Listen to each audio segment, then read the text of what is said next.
सी product आज इसमें defence में कहूँगा मैं लगभग 68% प्रोक्योरमेंट लोकल इंडस्ट्री से किया जा रहा है और हम लोग एक्सपोर्ट भी कर रहे हैं डिफेंस का। एक पहली बार सवाल डिफेंस में एक्सपोर्ट हो रहा है, तो निश्चित रूप से बहुत अच्छा वातावरण है। जितना ज़्यादा सहयोग आप लोगों को मिलेगा, जितना ज़्यादा आप इंटरेक्ट करेंगे करवाएं, ये जब रिपोर्ट आप पे करता है कितना किस प्रकार से फीडबैक आप देते हैं। हम लोग तत्पर है काम करते हैं। प्रत्येक दिन जो 50-60 लेटर पे आते हैं, बट प्रत्येक मंत्रालय पहुँचते हैं हर महीने, सब तरह से अच्छा से काम कर रहा है। और मैं आपको विश्वास दिलाता हूँ इन लोगों ने भारतीय भविष्य में भी एमएसएमई को उत्थान के लिए, एमएसएमई के लिए अच्छी पॉलिसी बनाने के लिए और एमएसएमई सामने प्रति आने वाली समस्याओं को रिजोल्व करवाने के लिए सदैव तत्पर रहेगी। अवसर दिया आज के लिए आपका आभारी हूँ। धन्यवाद। जय हिंद। पंचाल जी, उन्होंने पूरा बहुत ही डिटेल में शब्द में सिडबी से आए हैं, सिडबी के बारे में आपको बताएंगे किस तरह से सोलर पे लोन दिया जाता है, किस तरह से और विभिन्न तरह के लाभ ले सकते हैं। इंडस्ट्री वाले जरूर लाभ ले सकते हैं। रस निकालने वाला होना चाहिए। यहाँ से सिडबी के रिक्वेस्ट करूँगा महानाथ के लिए मैं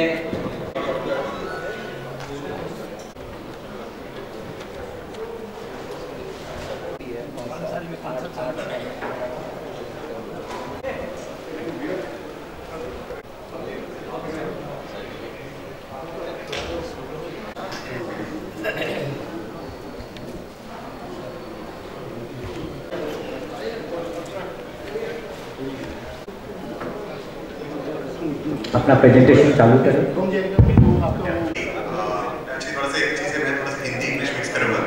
मैंने Hindi basically from Kerala, I can speak Hindi और आपसे बात भी कर सकता हूँ। कभी कभी थोड़ा सा इधर उधर स्टॉप हो जाए तो थोड़ा सा इंग्लिश स्विच करूँगा। और दूसरा, आपको सपोज कुछ बड़ा प्रोजेक्ट जा रहा है, लाइक दूसरे एक स्कीम के लिए जा रहा हूँ मैं, green financing.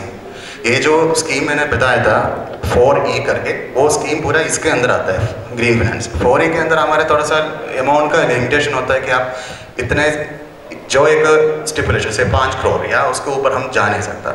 So green finance project क्या होता है कि इसमें थोड़ा सा और बड़ा लोन हम कर सकते हैं। आपको ओवरऑल प्लान का देखेंगे, लाइक आपका लैंड, बिल्डिंग, मशीनरी, जो भी प्रोजेक्ट्स आते हैं सब चीज़ मिलाकर उसमें आपको जो पहले बताया था कि 75% या 80% आपका फंडिंग, इवन अप टू 90% तक जा सकता है इसमें। सो इसमें भी बहुत सारे 2 करोड़ तक का कवरेज देते हैं, बट इसमें आपको सपोज 15 करोड़ का प्रोजेक्ट करना है, एनर्जी एफिशिएंट प्रोजेक्ट है। सो आपका प्रमोटर्स कंट्रीब्यूशन शायद आपको लगता है कि सिर्फ 15% लेके आऊँगा, बाकी आप मेरे पास मीन्स ये सब स्कीम लेके आए कि बिकॉज भी सोच लीजिए थोड़ा सा आपका जो एनर्जी एफिशिएंट मशीन्स लगाइए, आपका पावर कंजप्शन कम देखिए। सो और आपका प्रोडक्शन वो एनर्जी एफिशिएंट प्रोजेक्ट्स को ध्यान में रखते हुए किया था। So now this project is like आपका ऐसा नहीं कि आपको जो प्रोजेक्ट एनर्जी एफिशिएंट होना चाहिए, ऐसा ये फंड लेके इसे long term loan. So long term loan है तो आपका जो मार्जिन मनी का जो रिक्वायरमेंट है वो यहाँ से ला सकता है। पूरे भारतवर्ष में लघु उद्योग भारती के लगभग 40,000 सदस्य हैं। इस लघु उद्योग भारती की लगभग 492 शाखाएं हैं तथा 711 जिला समिति है इसकी। साथ में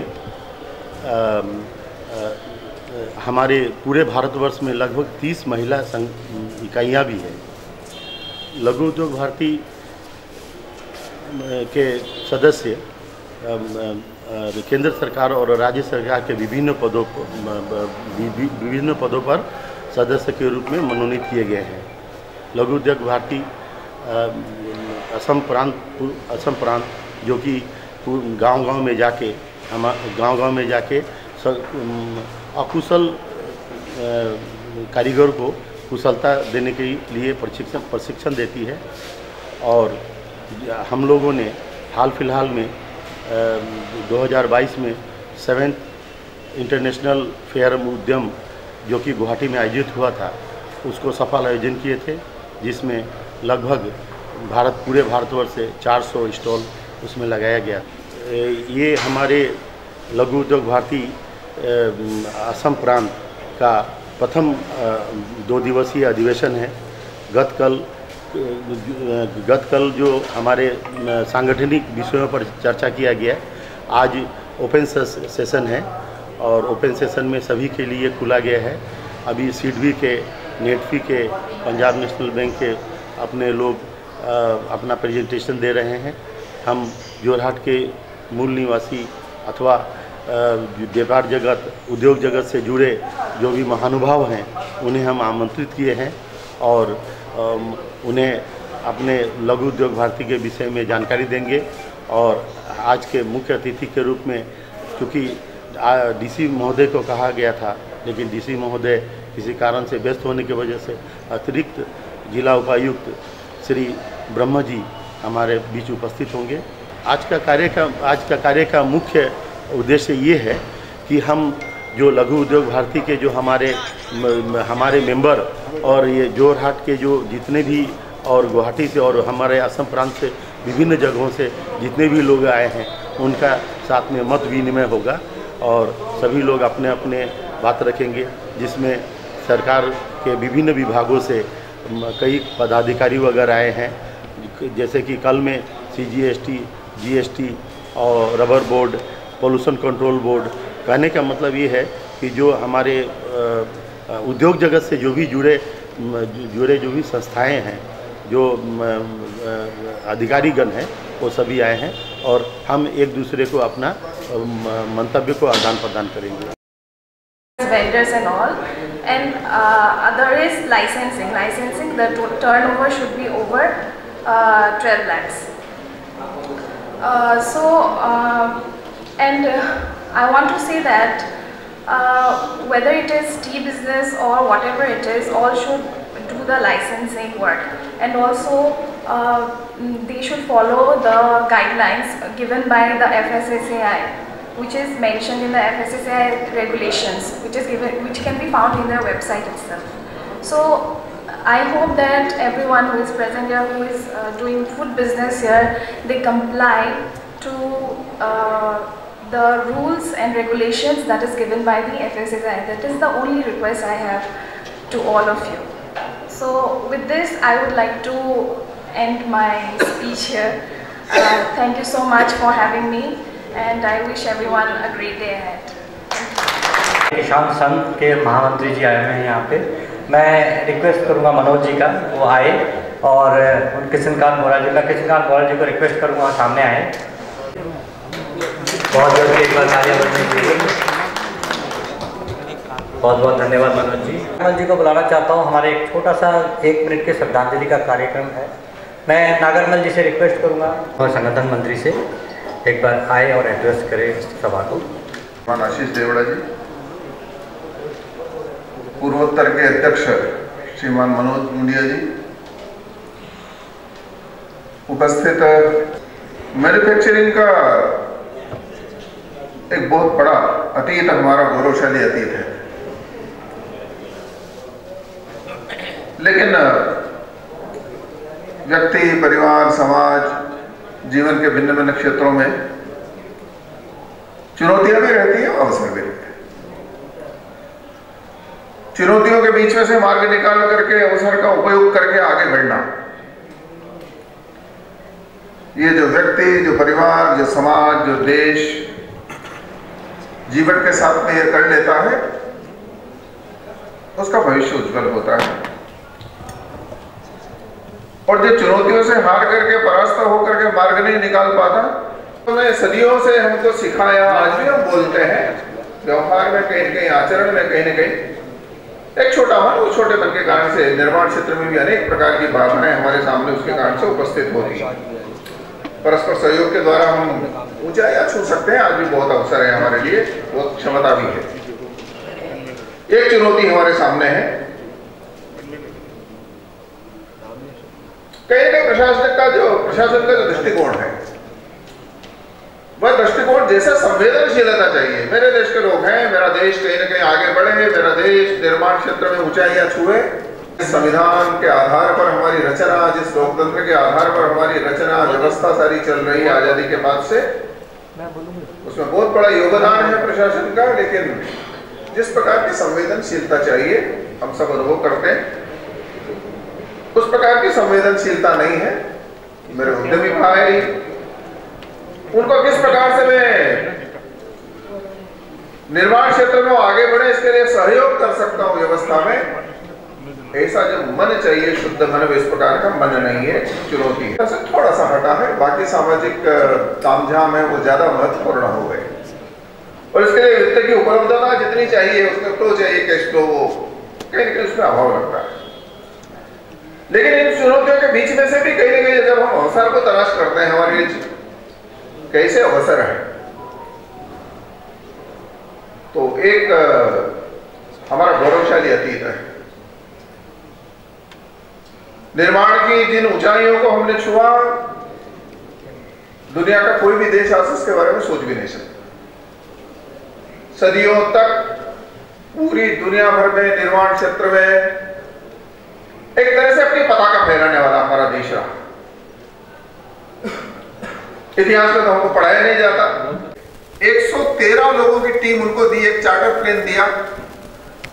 2012 में उन्होंने एक पुस्तक लिखी, the world economic history and millennium prospector में, या थर्ड पानीपत कह सकते हैं, 1762। उस समय जब अंग्रेजों के पैर यहां पर जम रहे थे, तब तक भी मैन्युफैक्चरिंग में हमारा योगदान, पूरी दुनिया भर के जीडीपी में हमारा योगदान 24% था। अब इंग्लिश मेडिसिन हमारे को मित्र नहीं, वो उसी अंग्रेज मानसिकता के थे। लेकिन सच्चाई को मैंने कहा कि ज्यादा समय तक टकना मुश्किल है। हमारे धर्मपाल महाशय ने तो कहा कि दुनिया भर की मैन्युफैक्चरिंग में हमारा योगदान 74% तक था।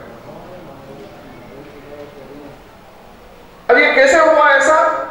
तो हम जो बनाते हैं, हमारे पूर्वजों की एक विशेषता थी, जो भी बनाएंगे सर्वश्रेष्ठ बनाएंगे। उस उत्कृष्टता की भूख ने जो कुछ हम बनाते चले गए, वो इतना श्रेष्ठ बनाया कि आज भी कोई उसकी मशीन बना नहीं सकती। जब हमारे पास न इलेक्ट्रिसिटी थी न मशीन थी, अंग्रेजों के शासन की स्थापना जब हमारे यहाँ पर हो रही थी, तब मैनचेस्टर में औद्योगिक क्रांति हो गई थी, मशीनों से कपड़ा बनने लगा था। लेकिन इंग्लैंड की मशीनों से, मैनचेस्टर की मिलों से बना हुआ कपड़ा इंग्लैंड के लोग खरीदने के लिए तैयार थे। हमको भारत का चाहिए। उन्होंने टैक्स लगाया, लोगों ने कहा टैक्स देंगे। जुर्माना लगाया, लोगों ने कहा जुर्माना भी देंगे, लेकिन हमको भारत का चाहिए। क्या था ऐसे भारत के कपड़े में? हमको कहा जाता था ना, 1491 में वास्को डी गामा ने भारत खोजा। वास्को डी गामा की अपनी डायरी, वो इतना बेईमान नहीं था जितना अंग्रेज बेईमान है। उसने लिखा है कि मैं अफ्रीका की कंट्री में था, तो मैंने देखा मेरे जहाज से कई गुना बड़े जहाज 3 खड़े हुए। आज दुनिया में कई जगह बनते हैं, लेकिन जो परफ्यूम जिसको हमारे देश में बनता था, आज भी बनता है, वो बाकी जगह वो केमिकल वगैरह सारे सबसे बनाते हैं, लेकिन जिसको वास्तव में इत्र कहते हैं, परफ्यूम कहते हैं, वो आज भी हमारे देश में बनता है। चंदन के तेल के ऊपर जो खुशबू आती, कभी जाती नहीं। हम जानते हैं, हजारों वर्षों से जानते हैं, बनाते थे, पूरी दुनिया भर में जाता था। हैंडीक्राफ्ट का सामान बन जाता था, पूरी दुनिया भर में जाता था। सदियों तक दुनिया ने देखा भारत में सोना और चांदी जा रहा है, इसीलिए उन्होंने एक विशेषण जो दिया सोने की चिड़िया, वो उन्होंने दिया, हमने अपने लिए नहीं। इतने उसी से आकर्षित होकर दुनिया भर के लुटेरे बाद में मालिक बन गए। अंग्रेज आ गए, वो भी मालिक बन गए। ये हमारी अपनी कमजोरियां थी। सामाजिक इलेक्ट्रिसिटी से या आईटी के माध्यम से जो कुछ परिवर्तन आया निर्माण क्षेत्र में, उस समय हम बहुत ज्यादा कुछ करने की स्थिति में नहीं थे। लेकिन आज जब 4th इंडस्ट्रियल रिवॉल्यूशन में जब हम हैं, डिजिटलाइजेशन के माध्यम से पूरी दुनिया भर में निर्माण के अनेक आयाम बढ़े जा रहे हैं। पूरी दुनिया जानती है 4थी औद्योगिक क्रांति का नेतृत्व भारत करेगा। 50 साल से प्रयत्न कर रहे थे, हमने सेमीकंडक्टर नहीं बना सके, अभी हमने बनाया है। केवल बनाया ऐसा नहीं है, 2.5 वर्ष में उत्पादन शुरू करके 5 वर्ष में शायद अपनी आवश्यकता है। अभी 1-8 प्लेयर आए हैं वेदांता वाले, और 2-3-4 प्लेयर देखेंगे हम 5-7-10 वर्ष में पूरे दुनिया भर में बदलता हुआ परिदृश्य, उसमें भारत का कहीं न कहीं लहराता हुआ तिरंगा, ये हम सबको दिखाई देगा। अमेरिका है, सब तैयार बैठे थे, आप लीजिए, वो सस्ते में दे देंगे। हम तैयार नहीं हुए तो बाद में उन्होंने कहा तो वर्तमान में भी फिर से स्थापित करना, इसमें कोई बहुत ज्यादा संदेह करे ऐसा कोई कारण नहीं। एक किसी भी देश को अगर खबर करके जाता है जापान, लेकिन बिना प्राकृतिक, लेकिन हमारे देश को सौभाग्य है, हमारे यहाँ सब प्रकार प्राकृतिक संसाधन। हिमालय है हमारे, तो हम तलहटी में रहते हैं, पूर्वांचल के बंधु। दुनिया में किसी को सौभाग्य प्राप्त नहीं है, लेकिन हमको प्रकृति ने वरदान दिया है, एक और हमारी सुरक्षा भी करता है, दूसरी ओर 12 महीने बहने वाली नदियां, हम तो ब्रह्मपुत्र के किनारे बैठे हैं जोरहाट के, और केवल नदियां हैं, पानी है ऐसा नहीं है। दुनिया में सबसे ज्यादा कृषि योग्य भूमि है तो भारत में है, 19 करोड़ हेक्टेयर जमीन। शहरीकरण के कारण से 3-4 करोड़ हेक्टेयर को निकाल भी दे तो 15-16 करोड़ हेक्टेयर जमीन हमारे यहाँ पर कृषि योग्य है, दुनिया में किसी के पास। अभी हम 6 करोड़ हेक्टेयर तक सिंचाई के माध्यम से 2 या 3 फसलें करते हैं।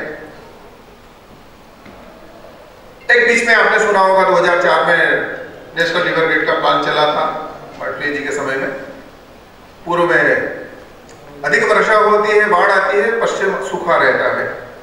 पूर्व पश्चिम को जोड़ करके एक नेशनल ग्रिड बने तो एक 13-14 करोड़ हेक्टेयर जमीन तक हम पहुंच सकते हैं अपनी सिंचित सुविधाओं को लेकर।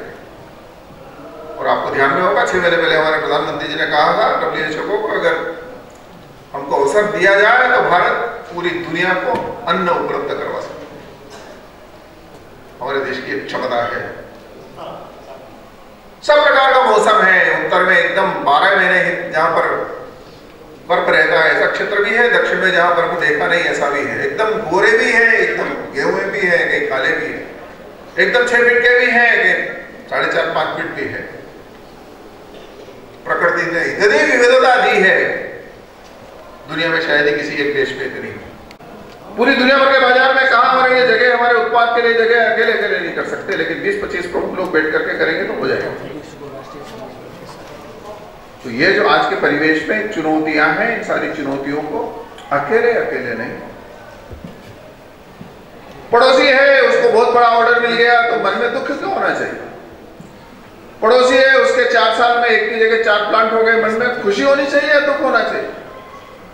पड़ोसी है उसका बैंक बैलेंस तो बढ़ता ही जा रहा है, उसको खुशी होनी चाहिए या दुख होना चाहिए? अगर इन सब में हमको पॉजिटिव होना है, खुशी होनी है, अगर एक दूसरे के प्रति इतना सद्भाव आ गया, दुनिया की कोई ताकत हमको आगे बढ़ने से रोक नहीं सकती। हमारी बेड़ियां बाहर नहीं है, बाहर के लोगों ने खूब प्रयत्न कर लिया, आगे कर रहे हैं, वो नहीं रोक सकते हमको रोकना है। तो अतीत में भी हमारी कमियां, हमारे दोष, उनके कारण से हम पिछड़े। आज भी अगर कहीं छोटे मोटे अवरोध हैं तो हमारी अपनी सोच है उसको ठीक करना। तो लघु उद्योग भारती का ये प्लेटफॉर्म 28 वर्षों से देश भर के सब प्रांतों में 2/3 से अधिक जिलों में 850 इकाइयां और एक अच्छी साइजेबल संख्या के साथ में देश भर के जो भी 28-29 प्रमुख मंत्रालय हैं उनमें कोई न कोई एक सदस्य के नाते हम 28 वर्षों से छोटे उद्योगों की एडवोकेसी करते हुए उनके पॉलिसी मेकिंग में उनके सारे जितने प्रश्न हैं, समस्याएं हैं, उन सबको किस तरह से समाधान की ओर ले जा सकते हैं इसके लिए प्रयत्न करते हुए 28 वर्ष से काम कर रहे हैं। आपका स्नेह, आशीर्वाद, उसके कारण से संगठन का एक व्याप्त विस्तार बना है, पहचान भी बनी है, पूर्वोत्तर में भी बनी है। लेकिन संगठन बड़ा होना ये बड़ी बात नहीं है, देश बड़ा होना ये ज्यादा बड़ी बात है। उस देश को बड़ा करने के लिए हम सबको यह जो अमृत काल है, इस अमृत काल में आने वाले 5 वर्ष 10 वर्ष देश ही नहीं दुनिया के लिए महत्वपूर्ण है, अपने देश के लिए और भी ज्यादा महत्वपूर्ण है। हम सब अपनी भूमिका का निर्वहन करने के लिए लघु उद्योग भारती के इस प्लेटफॉर्म का उपयोग करते हुए अपनी आर्थिक क्षेत्र में निर्माण में जो भूमिका है उसके बारे में विचार करें। इतनी ही आप सबके चरणों में निवेदन करते हुए अपनी बात पूरी करता हूँ। धन्यवाद।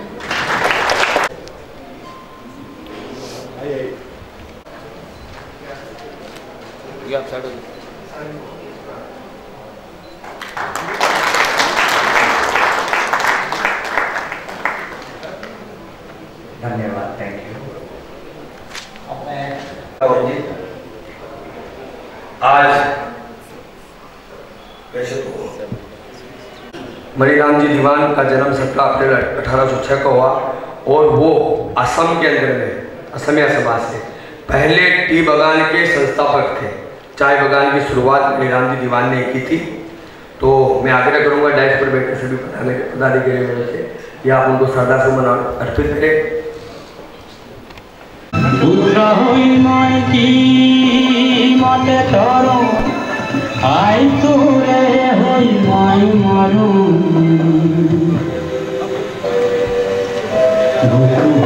हम करे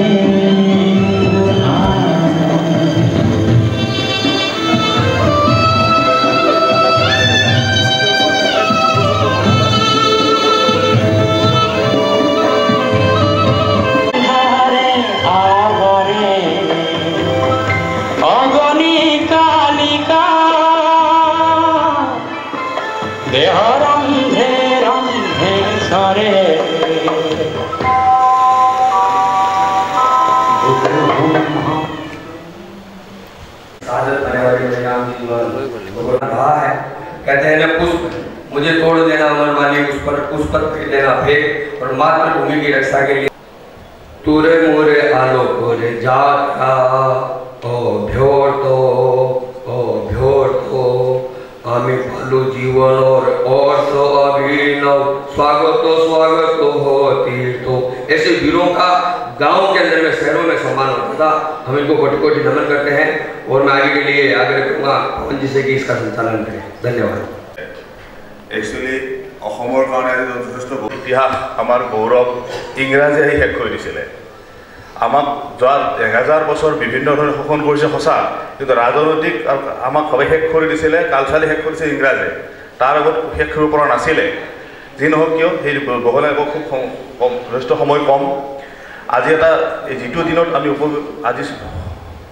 আমি থিয় হৈছোঁ এইবাবেই দুখৰ দিন বুলি কৈছোঁ যে অসমৰ ইতিহাসৰ আটাইতকৈ সোণালী অধ্যায় আছিল 600টা বছৰ আহোম ৰাজসকল। আহোম ৰাজকাৰ্যসকলৰ যিটো ৰাজ চলোৱা পদ্ধতি ইতিহাসত ভাৰতৰ গোটেই পৃথিৱীতে বিৰল আছিল। তেখেতসকলে মানুহৰ কৰ্ম অনুযায়ী মানুহক বেলেগ বেলেগ ধৰণে প্ৰতিষ্ঠা কৰিছিলে আৰু ঠিক তেনেকুৱা এজন প্ৰতিষ্ঠিত সেই সময়ৰ সুবুঢ় আছিলে মণিৰাম ভাণ্ডাৰ কায়স্থ বৰুৱা। মানে একচুৱেলি কি হয় আমাৰ যে বিজনেছমেনবিলাক আছে, আজি আমি বেংকত পইচা থওঁ, নতুবা আজিৰ পলিটিচিয়ানবিলাকে বিজনেছমেনৰ তাতে পইচা থয়। কিন্তু আহোম ৰাজসকলে কি কৰিছিল তেতিয়া কিছুমান ভাণ্ডাৰ কায়স্থ কৰিছিল, তেওঁলোকৰ তাতে পইচা থৈছিল আৰু তেওঁলোকৰ থৈ দি পইচা ৰটেশ্যন কৰিছিল। তেতিয়া বেংক নাছিলে, তেওঁলোকৰ পইচাটো তেতিয়া ভাণ্ডাৰ কায়স্থ তাতে পইচা থৈছিলে আৰু মণিৰাম দেৱান আছিলে এই ভাণ্ডাৰ কায়স্থ বৰুৱা বুলি কৈছিলে। পৰৱৰ্তী সময়ত ব্ৰিটিছ আহিল, ব্ৰিটিছে দেখিলে ইয়াত চাহৰ উৎপাদন হয়, অসমত চাহ হয় আৰু চাহৰ প্ৰতিটো আহোমবিলাকে লৈ আহিছিলে সিংহ ৰজাৰ পৰা। আৰু তেতিয়াই মণিৰাম দেৱানক কোৱা হ'ল যে চাহৰ পেটেণ্টটো বিচাৰিলে। ব্ৰিটিছে ক'লে যে মোক তিহৰ টিত পেটেণ্ট দি দিওঁ, তেতিয়া মণিৰাম দেৱানে বিচাৰিলে ফানাপ বুলি টিটো বিচাৰে যে ফানাপ বুলি মোক পেটেণ্টটো দিব লাগে। একচুৱেলি মেইন কাৰণটো আছিল সেইটোৱে। পৰৱৰ্তী সময়ত মণিৰাম দেৱানক কন্দৰ্পেশ্বৰ সিংহক ৰজা পাতিবলৈ যিটো চেষ্টা কৰাইছিলে সেই ৰজাৰ ষড়যন্ত্ৰত এখন চিঠিৰ আগত মণিৰাম ফাঁচি দিয়া হৈছিলে। কিন্তু basically he is the first entrepreneur of entire eastern India. So' proud to him. আজি তেখেতক জহাজত ফাঁচি দিয়া হৈছিলে ডক্টৰ পিয়লি বৰুৱা। সেইখিনি ক'বলগীয়া। ধন্যবাদ।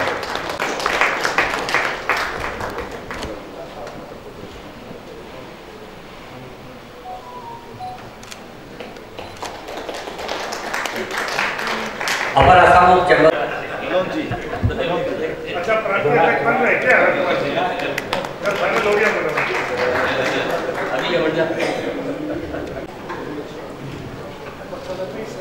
परवीन दत्ता जी जापे कोऑर्डिनेटर जो हमारे बीच में मौजूद है, मैं उनसे रिक्वेस्ट करूंगा कि वो आए, हम भी उनका सम्मान करना चाहते हैं। नॉर्थ ईस्टर्न टी एसोसिएशन के चेयरमैन श्री कमल जी जलान हमारे बीच मौजूद है। मैं रिक्वेस्ट करूंगा कि वो आगे आए। मनोज जी से मैं रिक्वेस्ट करूंगा कि उनका सम्मान करें।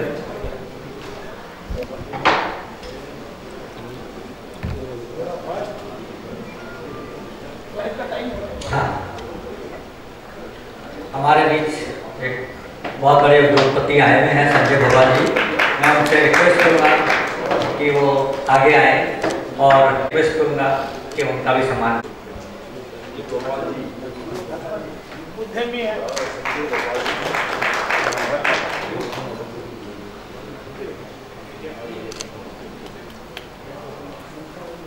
हमारे बीच अजय कर्मकार जी हैं, महानगर कार्यवाहक चालक हैं। उनसे मैं रिक्वेस्ट करूंगा कि वो नगर संचालक। धन्यवाद। सभी को बहुत बहुत धन्यवाद। अब मैं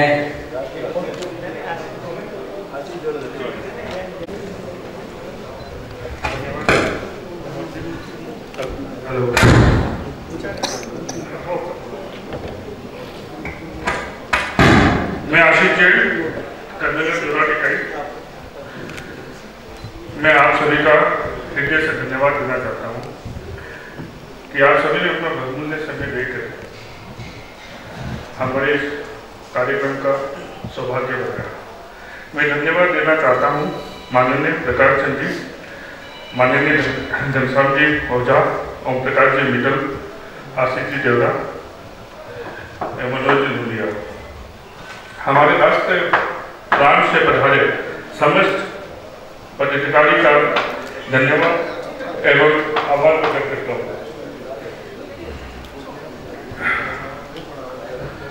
हमारे पूर्वोत्तर प्रांत से पधारे सभी इकाई एवं संयोजक इकाई कि आप सब यहाँ पे आए और हमारे प्रोग्राम में सहयोग देकर हमें प्रेरित किया। राजकुमार जी चौधरी के नेतृत्व में जोराट इकाई को ये मौका प्राप्त हुआ, ये सम्मेलन जोराट में हम कर पाए। मैं जोराट के सभी इकाई एवं साथियों का धन्यवाद देना चाहता हूँ, क्योंकि ये प्रथम अधिवेशन है, जाने अनजाने में कोई त्रुटि हो सकती है, उसके लिए हम क्षमा प्रेरित हैं। मैं धन्यवाद देना चाहता हूँ मारवाड़ी ठाकुरवाड़ी प्रबंध समिति का, मीडिया का, जोराट के प्रशासन का एवं अनेक बिजनेस एसोसिएशन का, राष्ट्रीय सेवक संघ का, कि आप सभी ने यहाँ पे आके हमें ये प्रोग्राम सफल बनाने के लिए प्रेरित किया। धन्यवाद। अब हम राष्ट्रगान करेंगे। सभी से रिक्वेस्ट है कि भारत भाग्य विधाता, पंजाब सिंध गुजरात मराठा, द्राविड़ उत्कल बंगा, विंध्य हिमाचल यमुना गंगा, उच्छल जलधि तरंगा, तब शुभ नामे जागे, तब शुभ आशीष मांगे, गा